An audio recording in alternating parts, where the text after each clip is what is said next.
Dog donkey event is where you take a dog and allow him to herd the livestock and try and take him through obstacles and try and do it as neatly and as quickly as you can. That's Bob Johnson. There are multiple classes. We have an open class for cattle, which is the more experienced animals that have been around a while and done quite a bit of it. We have a ranch class, which is left to either really young dogs that people are bringing to train or maybe a young handler and a young dog, and we make that a little bit easier. And then we do the same thing with sheep. We have an open and a ranch class in sheep. A good stock dog is one that can kind of think for itself, but yet rely on the handler if he runs into trouble or if he needs a different direction. Sometimes the dog will not know exactly where you want to go, and so you might have to redirect him. But you want a dog also that can think on his own, because sometimes the handler can't see if there's something that's drawing the animals away from a certain area, and he can go do that on his own. You gotta have a dog that's got a little power, walk right into the cattle, maybe have a bite when you need it.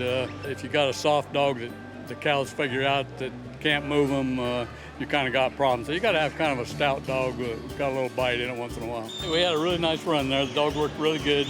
Just had one calf duck out there at the end of the pen and probably cost me winning it, but it was a good run. Dog worked great. You know, you can take one dog and move big herds of cattle. I'm talking 200 or 300 head of cattle. You can move it with one dog. Get up around the barn lot where you got to work around pens and sort stuff off. The dog can do a lot of work. It's just unbelievable what they can do. You could probably get rid of 2 or 3 hired men if you had hired men. If you have a good dog, you kind of got to know what you're doing, but it's doable for about anybody that wants to do it. It was about 10 years trying to get dogs to work for me, and they just would not, I could not get one that I liked. And so 2022, my daughter had Ruby, and she said, Mom, I've got too many dogs. Can you run Ruby, or would you like to run her this summer? And I said, absolutely. So I ran her that summer, and we took state fair championship in the ranch sheep division. My run went good today. I didn't score as well. Ruby had a little trouble with one of the cows wanting to stay with the other ones. But she listened really well. I was really happy with how she performed. She's 10 years old, so she's starting to slow down. We've practiced all week, and we just came and did the best job we could do.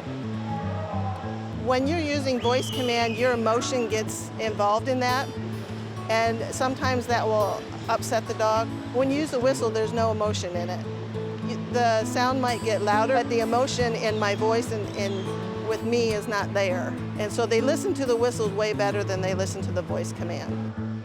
It's fun. It's a challenge. I always learn something new. I always figure out something I got to change in order to do better.